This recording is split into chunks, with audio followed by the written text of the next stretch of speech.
حضرت موسیٰ اور حضرت خضر علیہ السلام کا واقعہ چل رہا ہے کہ اللہ تبارک و تعالی نے حضرت موسیٰ علیہ السلام سے فرمایا کہ آپ جائیں اور میرا ایک بندہ ہے وہ آپ سے بھی زیادہ علم جانتا ہے بعض امور کے اندر۔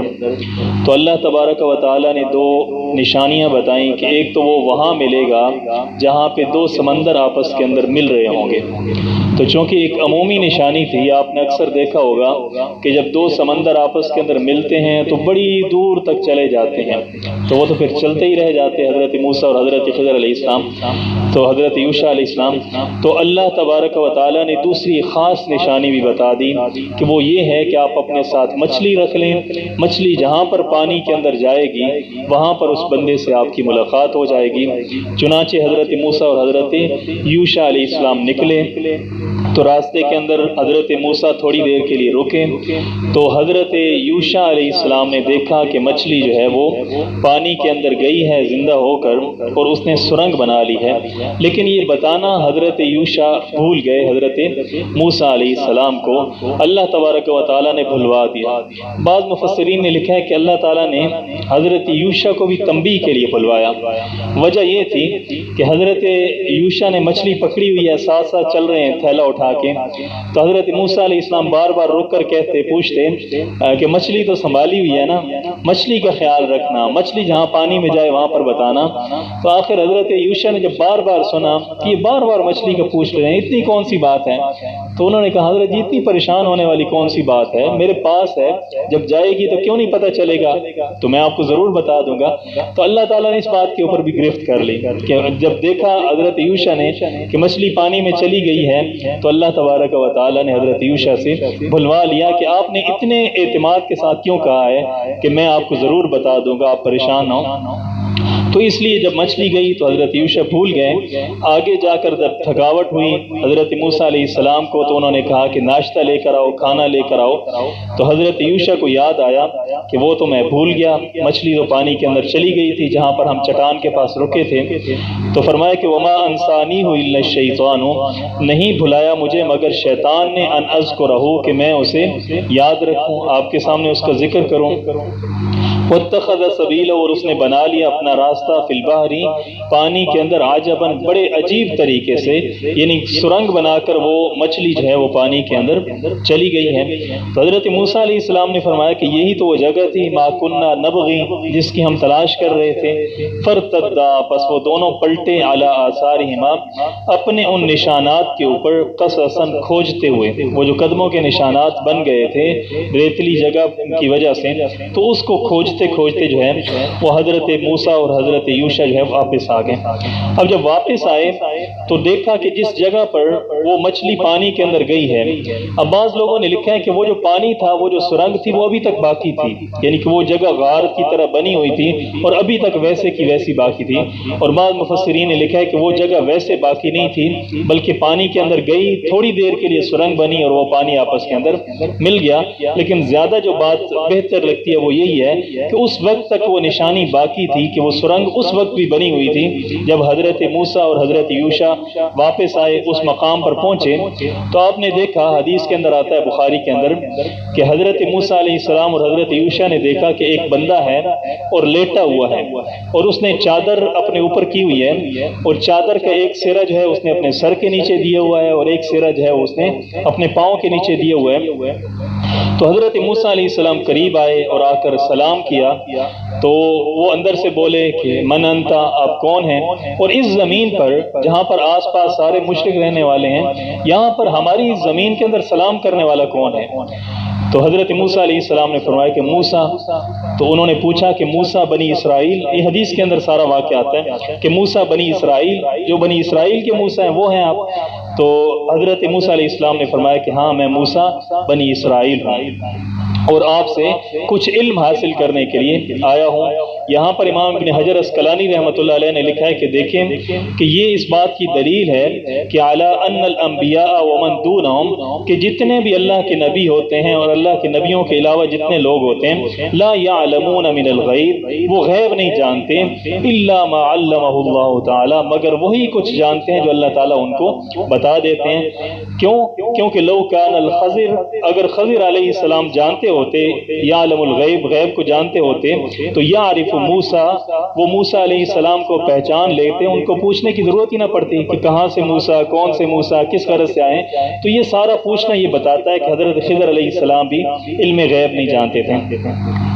تو اب حضرت موسیٰ علیہ السلام نے آنے کی غرض بتائی، تو اللہ تبارک و تعالیٰ نے یہاں پر فرمایا کہ فوجدا، ان دونوں نے پایا، حضرت موسیٰ اور یوشع نے پایا، عبدا من عبادنا، ہمارے بندوں میں سے ایک بندے کو پایا، آتیناہ رحمتا، جس کو ہم نے دی تھی رحمت، من عندنا، اپنے پاس سے، خاص قسم کی رحمت۔ یہ جو تنوین ہے نا، یہ تعظیم کے لیے کہ خاص قسم کی رحمت ہم نے ان کو عطا کی تھی۔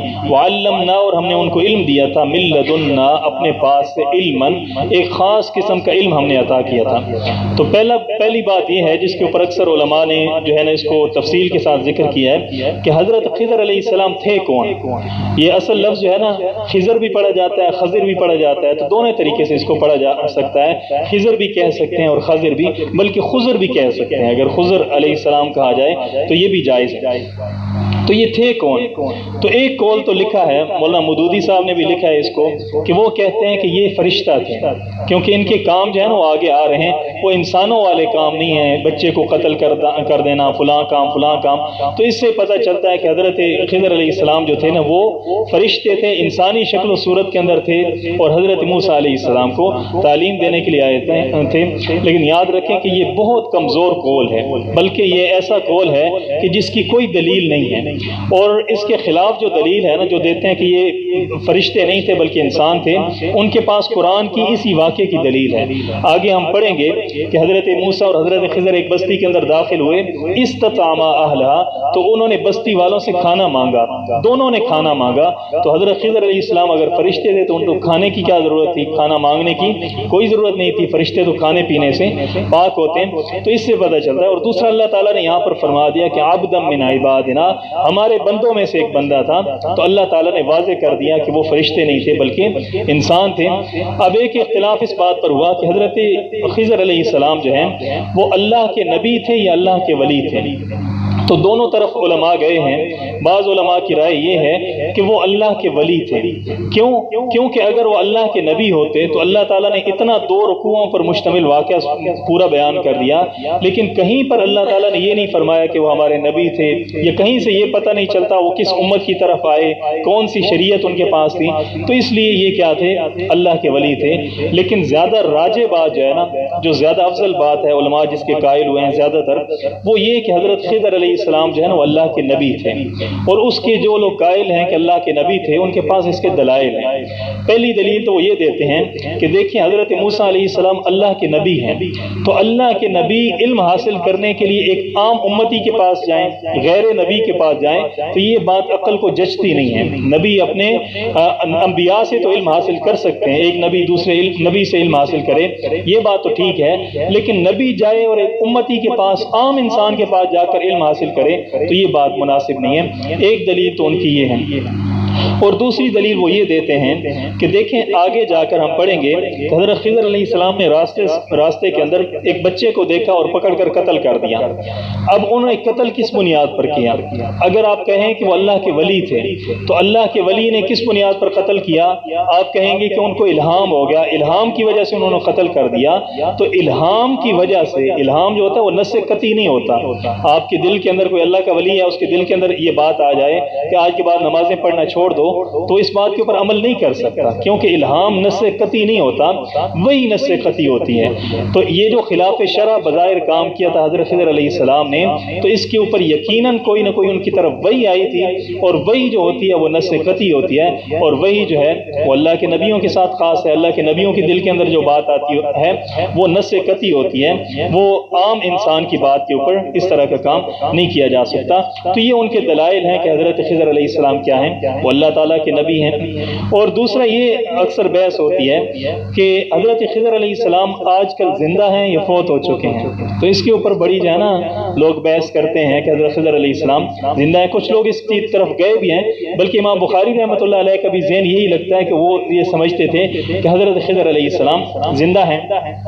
لیکن زیادہ راجح بات جو ہے نا وہ یہ ہے کہ کوئی ایسی صحیح سند سے روایت نہیں ملتی جس سے پتہ چلے کہ حضرت خضر علیہ السلام زندہ ہیں، بلکہ حضرت خضر علیہ السلام کی وفات کے اوپر جو چیزیں ملتی ہیں وہ زیادہ قوی ہیں۔ اس کے اندر ایک دلیل تو یہ ہے کہ قرآن کے اندر آتا ہے کہ وما جعلنا لبشر من قبلک الخلد، آپ صلی اللہ علیہ وسلم کو اللہ تعالیٰ نے فرمایا کہ ہم نے کسی انسان کو، کسی بشر کو آپ سے پہلے ایسا نہیں بنایا جو ہمیشہ زندہ رہنے والا تھا۔ تو اس سے پتہ چلتا ہے کہ حضرت خضر علیہ السلام اگر پہلے زندہ بھی تھے تو جب یہ آیت نازل ہوئی تو اس آیت کے نزول کے بعد حضرت خضر علیہ السلام وفات پا چکے ہیں۔ اور دوسری دلیل یہ ہے کہ قرآن کے اندر آتا ہے کہ وَإِذْ أَخَذَ اللَّهُ مِيثَاقَ النَّبِيِّينَ لَمَا آتَيْتُكُمْ، کہ اللہ تعالیٰ نے سارے نبیوں کی روحوں سے وعدہ لیا کہ جب میرا آخری نبی آئے گا تو تم نے جا کر اس کے اوپر ایمان لانا ہے، لَتُؤْمِنُنَّ بِهِ وَلَتَنْصُرُنَّهُ، اور تم نے اس کی مدد کرنی ہے۔ تو ہمیں کہیں سے بھی یہ نہیں ملتا کہ حضرت خضر علیہ السلام آئے ہوں آپ صلی اللہ علیہ وسلم کے پاس اور آ کر ایمان لائے ہوں، یا کسی جنگ کے اندر حضرت خضر علیہ السلام نے آپ صلی اللہ علیہ وسلم کی مدد کی، اور بدر کے اندر، احد کے اندر اتنے مقامات آئے، جنگیں آئیں، تو حضرت خضر علیہ السلام کا کہیں تذکرہ نہیں ملتا۔ تو اس سے پتہ چلتا ہے کہ حضرت خضر علیہ السلام کیا ہو چکے ہیں، فوت ہو چکے ہیں۔ اور تیسرا یہ ہے کہ آپ صلی اللہ علیہ وسلم نے، حدیث کے اندر آتا ہے، مسلم شریف کی حدیث ہے کہ ایک دن آپ صلی اللہ علیہ وسلم صبح سویرے نکلے تو آپ نے فرمایا کہ آج کی صبح میں جس آدمی نے بھی اس زمین کے اوپر صبح کی ہے، زندہ ہے، آج سے 100 سال کے بعد وہ سارے مر جائیں گے۔ آج سے 100 سال کے بعد ان میں سے کوئی بھی زندہ نہیں رہے گا۔ تو اس سے بھی پتہ چلتا ہے کہ اگر حضرت خضر علیہ السلام زندہ ہوتے تو پھر وہ بھی اس 100 سالوں کے اندر ضرور وفات پا چکے ہوں گے۔ تو یہ بات زیادہ قابل ترجیح ہے کہ حضرت خضر علیہ السلام کا انتقال ہو چکا ہے، وفات پا چکے ہیں۔ تو پھر یہ ملتا کون ہے؟ آپ اکثر کتابوں کے اندر پڑھتے ہیں اللہ کا ولی تھا، راستے کے اندر جا رہا تھا، اس کو راستہ نہیں مل رہا تھا تو ایک بزرگ آیا، اس نے راستے پہ لگا دیا، پوچھا کون ہو تو اس نے آگے سے کہا کہ میں خضر ہوں۔ تو اتنے واقعات کتابوں کے اندر آتے ہیں کہ انسان سوچتا ہے کہ اتنے لوگوں نے جھوٹ بولا ہے، یعنی کہ اتنے بڑے بڑے علماء، اتنے بڑے بڑے صوفیاء، انہوں نے اتنا جھوٹ بولا ہے کہ ہمیں حضرت خضر ملے۔ تو کہتے ہیں کہ حضرت مجدد الفسانی رحمۃ اللہ علیہ کو بڑا اس بات کے اوپر نا وہ کشمکش تھی کہ حضرت خضر علیہ السلام اگر زندہ نہیں ہیں تو اتنے لوگوں سے جو ملاقات کی ہے تو ان سب لوگوں نے جھوٹ بولا ہے، اتنے نیک لوگ جھوٹ۔ تو کہتے ہیں کہ ایک دن میں یہی سوچتے سوچتے سو گیا تو مجھے خواب کے اندر حضرت خضر علیہ السلام کی زیارت ہو گئی۔ تو میں نے خضر علیہ السلام سے پوچھا کہ مجھے اس بات کے اندر بڑا تذبذب ہے کہ آپ زندہ ہیں یا فوت ہو چکے ہیں، تو آپ مجھے بتائیں کہ آپ زندہ ہیں۔ تو انہوں نے آگے سے جواب دیا کہ جتنی میری زندگی تھی نا، جتنی اللہ تعالیٰ نے مجھے زندگی عطا کی تھی وہ میں گزار کے اس دنیا سے جا چکا ہوں۔ تو پھر کہتے ہیں کہ میں نے پوچھا کہ پھر آپ یہ لوگوں سے ملتے کیوں ہیں؟ اتنے لوگوں نے بیان کیا کہ آپ نے فلاں سے ملاقات کی، فلاں سے ملاقات کی۔ تو کہتے ہیں کہ وہ آگے سے مسکرائے اور کہنے لگے کہ اللہ تعالیٰ کے فرشتوں میں سے ایک فرشتہ ہے اور اس کا نام خضر ہے، اور اللہ تبارک و تعالیٰ کبھی کبھی کسی انسان کی مدد کے لیے اس کو بھیج دیتے ہیں، وہ انسانی روپ کے اندر آ کر مدد کر دیتا ہے۔ تو جب لوگ پوچھتے ہیں کہ تو کون ہے تو آگے سے کہتا ہے خضر، تو جھوٹ تو وہ نہیں بول رہا ہوتا، لیکن وہ خضر علیہ السلام نہیں ہوتے بلکہ کیا ہوتا ہے، وہ خضر فرشتہ ہوتا ہے۔ تو میری تو جتنی مدت تھی وہ میں گزار کے فوت ہو چکا ہوں۔ تو یہ زیادہ مناسب بات ہے کہ حضرت خضر علیہ السلام وفات پا چکے ہیں۔ فوجدا عبدا من عبادنا، پس پایا ہم نے، پس ان دونوں نے پایا عبدا من عبادنا، ایک بندہ من عبادنا ہمارے بندوں میں سے، آتیناہ جس کو ہم نے دی تھی، رحمتا من عندنا، رحمت، خاص رحمت من عندنا، اپنے پاس سے ہم نے اس کو رحمت عطا کی تھی۔ جو کہتے ہیں نا کہ حضرت خضر علیہ السلام اللہ کے نبی ہیں، یہ لفظ ان کی بھی دلیل ہے کہ جہاں حضرت صالح علیہ السلام کا، حضرت ہود علیہ السلام کا تذکرہ آتا ہے تو وہاں پر بھی اللہ تعالیٰ فرماتے ہیں کہ رحمتا من عندنا، کہ ہم نے ان کو اپنے پاس سے رحمت دی تھی۔ تو جہاں پر یہ لفظ آتا ہے وہاں پر مراد کیا ہوتی ہے؟ نبوت مراد ہوتی ہے۔ تو یہ لفظ بھی بتاتا ہے کہ حضرت خضر علیہ السلام کیا تھے؟ وہ اللہ تعالیٰ کے نبی تھے۔ وعلمناہ اور ہم نے ان کو سکھایا من لدنا اپنے پاس سے علماً ایک خاص قسم کا علم عطا کیا۔ اب یہ علم کون سا علم تھا؟ تو یاد رکھیے کہ علم کی بنیادی طور پر دو قسمیں ہوتی ہیں۔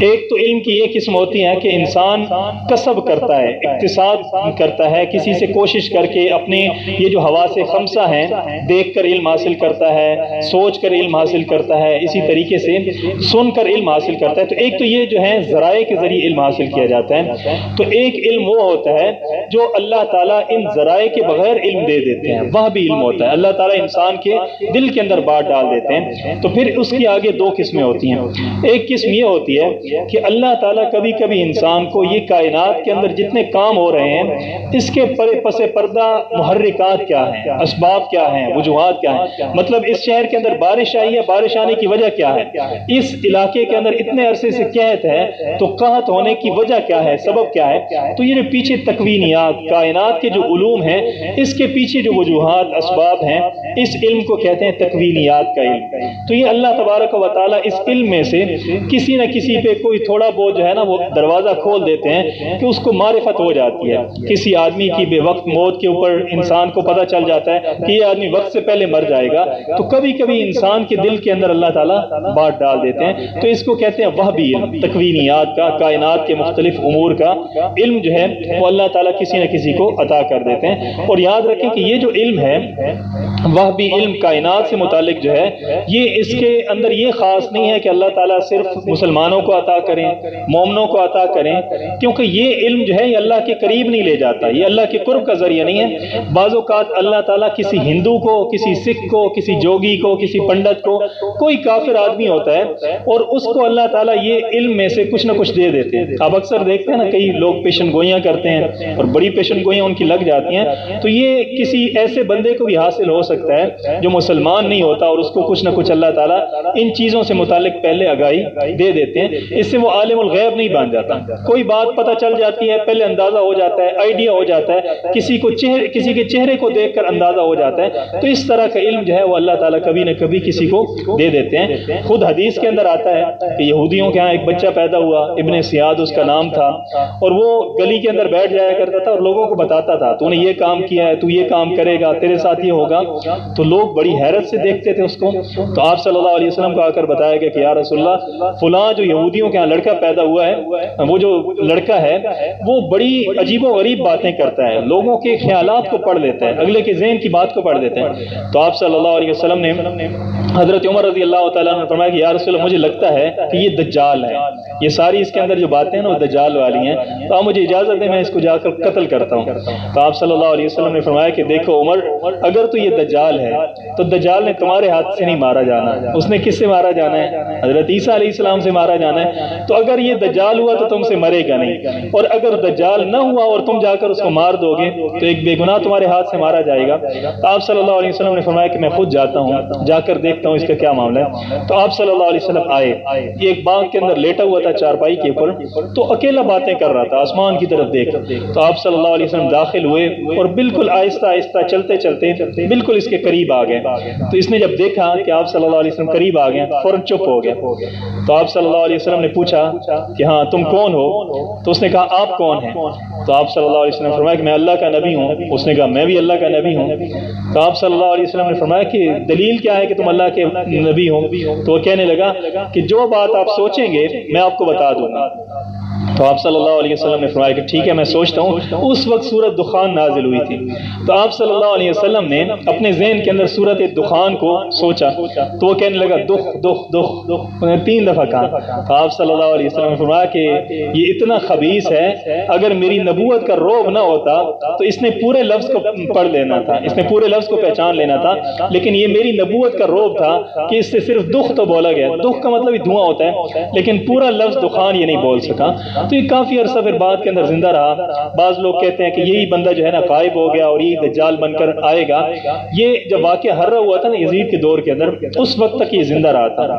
حضرت ابو سعید خدری رضی اللہ تعالیٰ عنہ کے پاس آ کر بیٹھا، تو حضرت ابو سعید خدری رضی اللہ تعالیٰ عنہ نے دیکھا بالکل بوڑھا ہو چکا تھا، سفید بال ہیں، سفید بھویں ہیں، تو پاس آ کے بیٹھ گیا۔ بڑا معصومانہ سٹائل تھا اس کا باتیں کرنے کا۔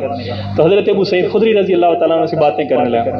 تو حضرت ابو سعید خدری نے کہا کہ دیکھو لوگ لوگ کہتے ہیں کہ تو دجال ہے دجال ہے، لیکن تو بڑا معصوم سا آدمی ہے، بڑی اچھی اچھی باتیں کرتا ہے، تیری تو ایسی کوئی بات میں نے نہیں دیکھی۔ تو اس نے کہا جی لوگ ایسی باتیں کرتے ہیں، بلکہ بعض روایتوں کے اندر آتے ہیں کہ اس نے کہا کہ اس کی نشانیاں ہیں کہ وہ یہودی ہوگا، حالانکہ میں نے تو اسلام قبول کر لیا، اس نے اسلام بھی قبول کر لیا تھا، اور اس طرح کی ایک دو اور بھی نشانیاں کہ وہ مدینہ کے اندر دجال داخل نہیں ہو سکے گا، تو میں تو مدینہ کے اندر پیدا ہوا ہوں، مدینہ کے اندر رہتا ہوں، تو میں کیسے دجال ہو گیا۔ اس طرح کی اس نے ایک دو باتیں کی۔ تو حضرت ابو سعید خدری رضی اللہ تعالیٰ مطمئن ہوئے، پھر وہ کہنے لگا کہ اچھا میں آپ کو بتاؤں کہ آپ کے ساتھ آگے کیا ہوگا، یہ جو واقعہ ہر رہا ہوا ہے اس کے بعد اب یزید کے ساتھ کیا ہوگا، اب فلاں معاملہ کیا ہوگا۔ تو حضرت ابو سعید خدری رضی اللہ تعالیٰ نے فرمایا کہ اٹھ خبیث، تو میرے ایمان کو خراب کر رہا ہے، یعنی آگے کی مستقبل کی باتیں بتانا چاہتا تھا، فتنے کے اندر ڈالنا چاہتا تھا۔ تو حضرت ابو سعید خدری رضی اللہ تعالیٰ نے اس کو اٹھا دیا۔ کہتے ہیں کہ بعد کے اندر کسی جنگ کے اندر یہ غائب ہو گیا اور یہی دجال کی صورت کے اندر بعد میں آئے گا۔ تو بات کرنے کی مقصد یہ تھا کہ کوئی کافر، کوئی ہندو یا پنڈت یا کوئی بھی کسی مذہب کا آدمی ہے، اگر وہ آئندہ آنے والی کوئی بات کو بتا دیتا ہے، کوئی اتنی کمال کی بات نہیں ہوتی۔ یہ جو کشف کا ہو جانا ہے نا، فلاں آدمی نے فلاں کے ذہن کی بات کو پڑھ دیا یا یہ ساری چیزیں ہیں، یہ اللہ تعالیٰ کسی نہ کسی بندے کو کسی محدود دائرے کے اندر یہ علم دے دیتے ہیں، اتنی بڑی بات نہیں ہے، کیونکہ یہ اللہ تعالیٰ تک نہیں پہنچاتا یہ علم، اس لیے اللہ تعالیٰ اس کو مسلمانوں کو بھی دے دیتے ہیں اور غیر مسلم کو بھی عطا کر دیتے ہیں۔ تو ایک تو یہ وابی علم میں سے ایک یہ قسم ہوگی تکوینیات کی، کائنات کے متعلق جو امور ہیں، دنیاوی امور جو ہیں، اس کو کہتے ہیں تکوینیات کا علم۔ اور ایک یہ ہے وابی علم میں سے کہ اللہ تعالیٰ انسان کے اوپر دین کی باتیں کھول دیتے ہیں، یعنی کہ انسان دیکھتا نہیں ہے، سوچتا نہیں ہے، اچانک سے دل کے اندر بات آ جاتی ہے۔ نماز کیوں فرض ہے؟ کسی بندے کے دل کے اندر اللہ تعالیٰ ڈال دیتے ہیں کہ یہ حکمت ہے اس کے اندر، یا ہم کعبے کی طرف رخ کر کے کیوں نماز پڑھتے ہیں، کسی بندے کے ذہن کے اندر اللہ تعالیٰ بات ڈال دیتے ہیں۔ تو یہ وہبی علم جو شریعت کا علم ہوتا ہے، یہ بڑا کمال کی چیز ہوتی ہے، یہ اللہ کے جو ولی ہوتے ہیں ان کو یہ حاصل ہوتا ہے۔ جیسا کہ شاہ ولی اللہ رحمۃ اللہ علیہ جنہوں نے حجت اللہ البالغہ لکھی ہے، اور اس کے اندر جتنے بھی دین کے احکامات ہیں سب کی حکمتیں جو ہیں انہوں نے وہاں پر لکھی ہیں۔ تو یہ ایک وابی علم تھا جو اللہ تعالیٰ نے ان کو عطا کر دیا تھا۔ تو حضرت خضر علیہ السلام جو تھے، اللہ تعالیٰ نے ان کو جو علم دیا تھا نا، وہ تکوینیات کا علم تھا، یعنی کہ کائنات کے اسرار و رموز جو ہیں، جو بارشیں برستی ہیں، انسانوں کی موتیں واقع ہوتی ہیں، یہ اس طرح کے جو دنیاوی معاملات ہیں، اس کے پیچھے جو سبب ہے، محرک ہے، منشا ہے جو اس کام کی، وہ اللہ تعالیٰ کچھ امور کی حضرت خضر علیہ السلام کو اللہ تعالیٰ نے اس کا علم دیا تھا، جس کا یہاں پر ذکر ہے کہ وَعَلَّمْنَاهُ، ہم نے ان کو سکھایا تھا مِن لَدُنَّا، اپنے پاس سے، علماً، ایک خاص قسم کا علم ہم نے ان کو عطا کیا تھا، ایسا علم جس کے لیے انسان کو کسی حواس خمسہ میں سے کسی حص کی ضرورت نہیں پڑتی، بلکہ ویسے ہی اللہ تعالیٰ عطا کر دیتے ہیں۔ قال له موسیٰ، ان سے کہا موسیٰ علیہ السلام نے، هل اتبعک، اب ملاقات ہوگی حضرت موسیٰ اور حضرت خضر علیہ السلام کی، تو حضرت موسیٰ علیہ السلام نے فرمایا کہ هل اتبعک، کیا میں آپ کے پیچھے چل سکتا ہوں، کیا میں آپ کی پیروی کر سکتا ہوں، اعلیٰ اس بات کے اوپر، ان تعلمنی، کہ آپ مجھے سکھائیں، مما، اس میں سے، علمتا، جو آپ کو علم دیا گیا ہے، رشدن، ہدایت کا جو علم اللہ تعالیٰ نے آپ کو دیا ہے، جو مفید علم آپ کے پاس ہے، اس میں سے آپ سے میں کچھ سیکھنا چاہتا ہوں۔ قال، تو حضرت خضر علیہ السلام نے فرمایا کہ انکا، بے شک تو، لن تستطیع، تو اتنی اہلیت نہیں رکھتا، اتنی طاقت نہیں رکھتا، معی، میرے ساتھ، صبرن، صبر کرنے کی، آپ کے اندر اتنی طاقت نہیں ہے، سکت نہیں ہے کہ آپ میری باتوں کو برداشت کر سکیں۔ آپ اللہ کے نبی ہیں، آپ شریعت کے عالم ہیں، آپ جلالی پیغمبر ہیں، کوئی ایسا کام جو شریعت کے خلاف ہوتا ہوا آپ دیکھیں گے تو آپ نے تو صبر نہیں کرنا، تو اس لیے جو ہے نا آپ رہنے دیں۔ حضرت موسیٰ علیہ السلام نے فرمایا کہ حضرت خضر علیہ السلام نے ساتھ فرمایا کہ وَكَيْفَ تَصْبِرُ، اور کیسے آپ صبر کریں گے، علی، اس بات کے اوپر، ما، وہ بات، لم تحط، نہیں احاطہ کیا، بھی، جس کا، خبرن، آپ کی معلومات نے، جس کی خبر آپ کے پاس نہیں ہے، آپ کو اس بات کا علم ہی نہیں ہوگا تو آپ صبر نہیں کر سکیں گے۔ تو اس لیے جو ہے نا آپ میرے ساتھ نہ چلیں، کیونکہ ایک تو علم ہوتا ہے اور ایک تو واقعہ ہوتا ہے نا، تو ایک اس واقعے کے پیچھے جو منشا ہوتا ہے، تو چونکہ آپ کو منشا کا پتہ نہیں ہوگا تو اس لیے آپ صبر نہیں کر سکیں گے۔ جیسے ہمارے یہاں آپ مثال لے لیں کہ ایک بچہ ہے، نماز نہیں پڑھتا، استاد اس کو کہتا ہے نماز پڑھو، نماز پڑھو، نماز پڑھو، مجبور، تنگ ہو کر وہ کیا کرتا ہے استاد، اس کو مارنا شروع کر دیتا ہے، ڈنڈے لگانا شروع کر دیتے ہیں۔ اب ایک بندہ باہر سے گزرتا ہے، وہ دیکھتا ہے کہ بچے کو کیا ہو رہی ہیں، مار پڑ رہی ہیں، تو وہ کیا کہے گا؟ بڑا ظلم کر رہا ہے، بڑی زیادتی کر رہا ہے، بڑی غلطی کر رہا ہے، حالانکہ اس کو جو پیچھے کام ہوا ہے اس کا نہیں پتا نا۔ تو اب وہ بھی اپنی جگہ پر درست ہے، اور استاد جو سزا دے رہا ہے وہ بھی اپنی جگہ پر درست ہے۔ تو اسی طریقے سے حضرت موسیٰ علیہ السلام کو انہوں نے کہا کہ آپ سے صبر نہیں ہو سکے گا، کیونکہ کام بظاہر کیا ہوگا، وہ ایسا ہوگا کہ آپ اس پہ صبر نہیں کر سکیں۔ قال، تو حضرت موسیٰ علیہ السلام نے فرمایا ستجدنی، آپ پائیں گے مجھے انشاءاللہ، اگر اللہ تعالیٰ نے چاہا، صابرن، صبر کرنے والا پائیں گے، ولا اعصی، اور میں نہیں نافرمانی کروں گا آپ کی، لکا، آپ کے لیے، امرن، کسی کام کے اندر آپ کی نافرمانی نہیں کروں گا، آپ کی بات کو مانوں گا اور صبر کر کے آپ کے ساتھ چلتا رہوں گا۔ یہ حضرت موسیٰ علیہ السلام نے پھر صبر تو نہیں کیا نا آگے جا کر، یعنی کہ آگے جا کر صبر نہیں کیا، لیکن یہاں پر کیا کہہ رہے ہیں؟ انشاءاللہ صابرن، آپ مجھے صبر کرنے والا پائیں گے۔ تو اگر انشاءاللہ نہ کہتے تو یہ حضرت موسیٰ علیہ السلام کا حضرت خضر علیہ السلام سے وعدہ بن جاتا۔ یہ جو پیچھے ہم نے ایک دفعہ بحث کی تھی نا کہ انشاءاللہ کا حکم کب تک ہوتا ہے اور انشاءاللہ کہنے کا کیا فائدہ ہوتا ہے، تو انشاءاللہ آپ جب کہہ دیتے ہیں تو نہ اسے طلاق ہوتی ہے، نہ اسے وعدہ بنتا ہے، نہ اسے قسم بنتی ہے۔ تو یہاں پر جو حضرت موسیٰ علیہ السلام نے کہہ دیا نا کہ انشاءاللہ، تو یہ وعدہ نہیں بنا تھا، بلکہ انہوں نے کیا کیا تھا؟ ایک ارادے کا اظہار کیا تھا۔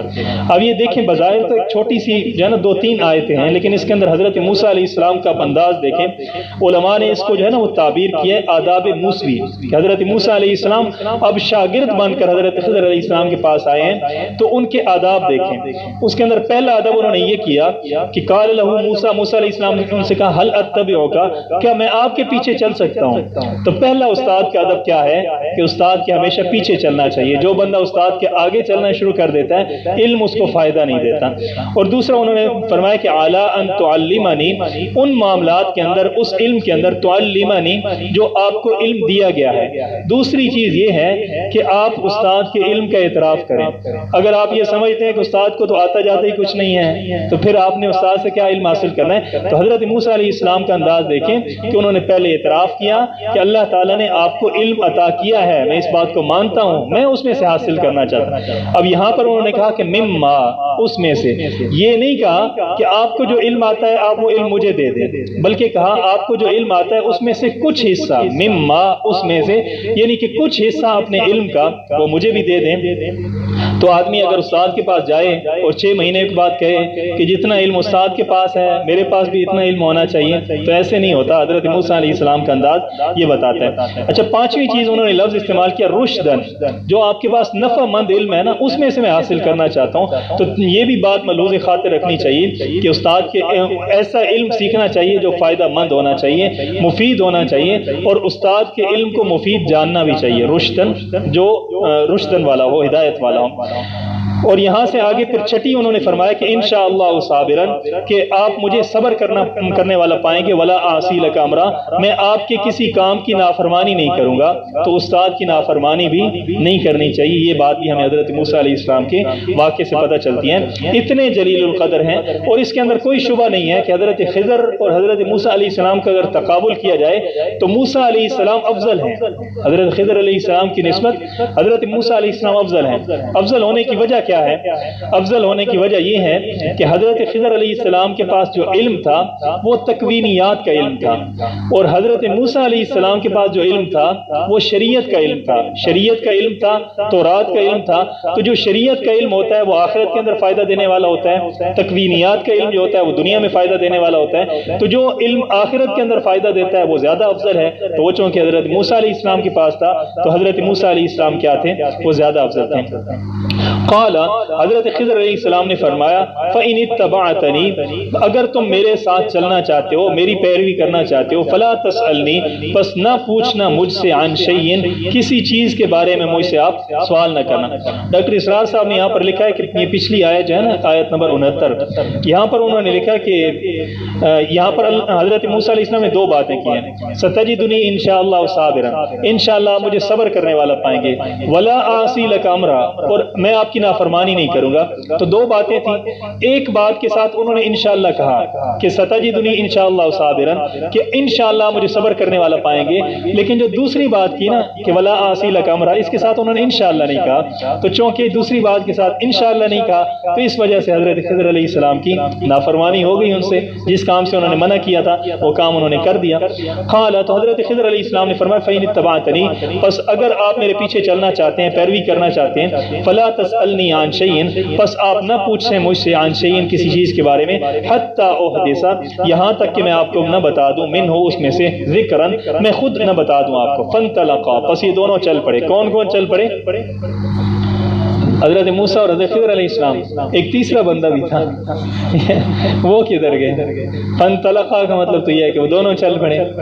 تو مفسرین نے لکھا ہے، یہ بڑا مارکۃ الآراء مسئلہ ہے کہ یوشع علیہ السلام کا ذکر یہاں پر کیوں نہیں ہے۔ تو بعض لوگوں نے تو یہ لکھا ہے کہ حضرت یوشع علیہ السلام کو جب حضرت موسیٰ کی خضر علیہ السلام سے ملاقات ہو گئی تو آپ نے حضرت یوشع کو کہا کہ آپ واپس چلے جائیں بنی اسرائیل کے اندر اور آپ جا کر یہ کام کریں۔ تو ایک تو قول یہ ہے، اور دوسرا قول یہ ہے کہ حضرت موسیٰ اور حضرت خضر اس واقعے کے اندر اصل ہیں۔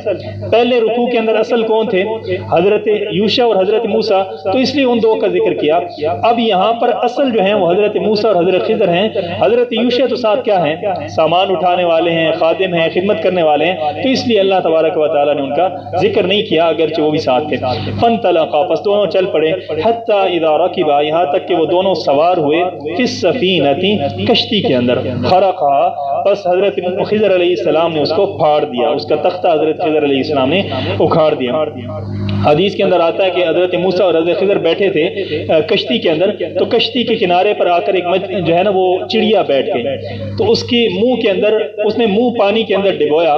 تو حضرت خضر علیہ السلام نے حضرت موسیٰ سے پوچھا، فرمایا کہ یہ جو ہمارا، میرا، آپ کا اور پوری کائنات کا جتنا علم ہے، جتنا ان کے پاس علم ہے پوری کائنات کے پاس، اس کا علم اور اللہ تعالیٰ کا علم آپس کے اندر ایسے ہی ہیں جیسے کہ یہ سمندر ہے اور یہ جو چڑیا ہے اس کے منہ کے اندر جو پانی کا قطرہ ہے، جتنا پانی کا قطرہ اس کے منہ کے اندر آنے کی وجہ سے سمندر کے پانی کے اندر کمی ہوئی ہے، اللہ تعالیٰ کے علم کے اندر اتنی بھی کمی نہیں آئی پوری کائنات کے اندر علم بانٹنے کے بعد بھی۔ فانطلقا حتی اذا رکبا فی السفینہ، اب یہ اس دریا کے کنارے، وہ جو سوڈان خرطوم کے اندر تھا، اس کشتی کے اندر بیٹھ گئے، اور یہ دریا جو تھا یہ لبائی کے اندر بہتا تھا۔ تو حضرت موسیٰ اور حضرت خضر علیہ السلام کو انہوں نے دیکھا، بٹھا لیا اور کہا کہ آپ بڑے نیک آدمی ہیں، اچھے آدمی ہیں، آپ ہمارے ساتھ سوار ہو جائیں، ہم آپ سے کرایہ بھی نہیں لیں گے۔ تو یہ دونوں حضرات بیٹھ گئے۔ اب جب اترنے لگے تو حضرت خضر علیہ السلام نے کیا کیا، ان کے پاس کلہاڑا تھا تو انہوں نے کلہاڑا مارا اور ایک بڑا پھٹا جو ہے نا وہ کشتی کا وہ اندر سے نکال لیا، خرقا، اس کو چیر دیا بیچ میں سے۔ قال، حضرت موسیٰ علیہ السلام حیران ہوئے، اخرقتها، کیا آپ نے اس کو پھاڑ دیا ہے کشتی کو، لتغرق اہلها، تاکہ غرق ہو جائیں اس کے اندر، جو اس کے اندر سوار ہیں سارے کے سارے غرق ہو جائیں۔ آپ نے تو بڑا عجیب کام کیا، لقد جئت، تحقیق آپ لائے ہیں، شیئن، ایسی چیز، امرن، جو بڑی عجیب چیز ہے، عجیب کام ہے۔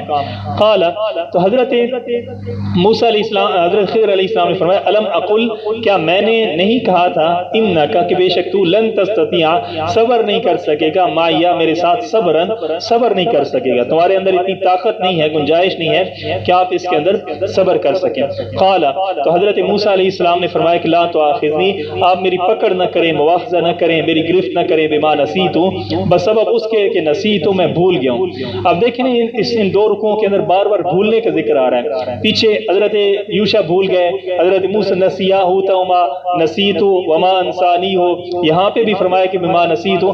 تو وجہ کیا ہے کہ حضرت موسیٰ علیہ السلام نے کہا تھا کہ میرے پاس بڑا علم ہے، پوری کائنات کے اندر سب سے بڑے عالم میں ہوں، تو اللہ تعالیٰ بار بار اسی چیز کو کیا کر رہے ہیں، تذکرہ کروا رہے ہیں تاکہ یہ چیز جو ہے نا وہ ظاہر ہو جائے، تنبیہ ہو جائے۔ بما نسیتو، بسبب اس کے نسیتو، میں بھول گیا، ولا ترہقنی، اور آپ نہ ڈالیں، من امری، میرے کام کے اندر، عسرن، تنگی نہ ڈالیں، یعنی کہ میری گرفت نہ کریں، میری پکڑ نہ کریں، میرے اوپر تنگی نہ کریں۔ فانطلقا، پس پھر وہ دونوں چل پڑے، حتی اذا لقیا، یہاں تک کہ وہ ملے وہ دونوں حضرت موسیٰ اور حضرت خضر غلامن ایک لڑکے سے، فقتلہ پس اس نے حضرت خضر علیہ السلام نے اس کو قتل کر دیا، اس لڑکے کو قتل کر دیا۔